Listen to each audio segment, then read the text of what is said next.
In the beginning of time, when Bondi finished creating the world, he looked upon his work and saw that it was good. But there was one problem: how would the divine spirits converse with humans? How would the Lwa reach those who needed their help? So Bondi called upon the wisest and most trusted of all the spirits. An elder with white hair, a curved wooden cane, and eyes that had seen the first stars be born. His name was Papa Legba. "You shall be my gatekeeper," said Bondi. "All prayers that ascend to the heavens will pass through your hands. All spirits that descend to earth will need your permission. You shall guard the keys to all mysteries." And so Papa Legba became a Tiban Legba, the master of the Crossroads, the benevolent guardian of all beginnings. He planted his cane in the center of the universe, where all paths meet, and has remained there ever since, deciding who passes and who stays, who receives help and who must wait.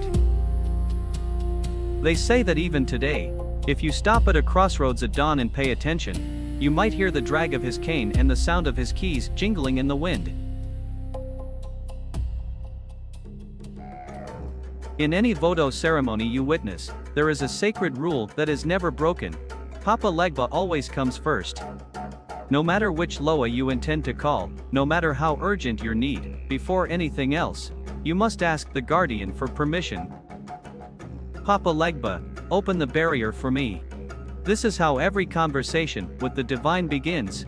His voice echoes through the peristyle as the Houngan pours rum in the four directions of the crossroads drawn on the ground. Papa Legba is not just a gatekeeper, he is communication itself. When a person enters a trance and an Lwa rides them, it is Legba who opens the channel, who allows the divinity to descend and speak through human lips. When Papa Legba manifests in someone, the transformation is unmistakable. The horse, as we call the possessed person, begins to walk slowly, hunched over, dragging one foot as if lame.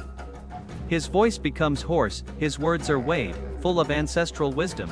He asks for rum, lights a pipe, and his eyes shine with the patience of one who has seen millennia pass. "My children seek you," he often says in a slow voice, but are they truly ready for what they'll find on the other side of the door? Papa Legba doesn't just live in ceremonies. He inhabits every moment of decision in our lives. Every time you stop before two options, every time you need to choose a path, Papa Legba is there, whispering advice that you may or may not be ready to hear. In Port-au-Prince, there are people who, when faced with important decisions, go to the crossroads at dawn. They light a white candle, leave 3 coins on the ground, and talk to Papa Legba as if speaking to a grandfather.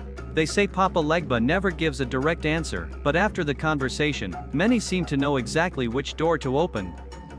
In many Haitian homes, you will find a small altar for Papa Legba near the entrance door.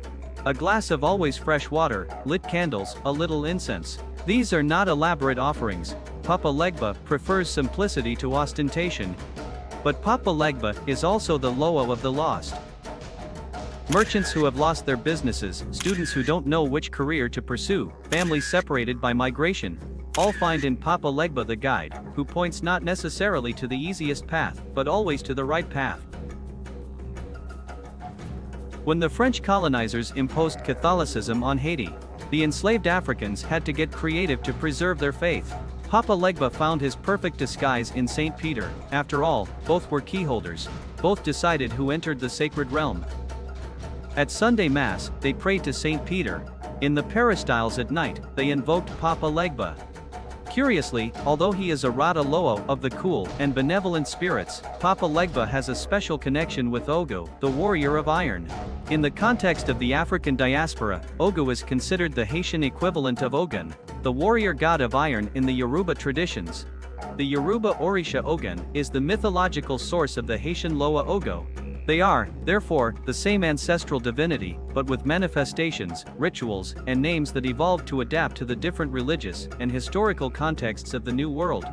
Incidentally, we have a video about Ogun as a Yoruba deity here on the channel. I'll leave it in the cards for anyone who wants to watch later. Some traditions say that Ogu forges the keys that Papa Legba carries. It is a cosmic partnership, one creates the tools, the other decides how to use them. Today, Papa Legba continues to guard the crossroads. It could be the traffic light where you decide which direction to take in life. It could be the office door where you are going to ask for that important job. Every journey begins with a choice, and every choice is a door that opens while others close. He does not promise us that the path will be easy. Only that, if we ask for his guidance sincerely, he will show us which direction to follow. In a world that lives in a hurry, Papa Legba invites us to patience. His advice is weighed, his blessings arrive at the right time, not necessarily the time we want. He is the wisdom that comes with age, the prudence that prevents regrets. For those who honor Papa Legba, he offers more than guidance, he offers protection. Protection against hasty decisions, against words that should not be spoken, against doors that are better kept closed. When you finish watching this video, pay attention to the crossroads in your life. In the next decisions you need to make, remember the wise elder who guards all doors. You don't have to be Haitian, you don't have to practice Vodou, you just need to recognize every important choice. If you like the content, like, share, and subscribe, so you don't miss the next videos. See you on the next journey. Bye.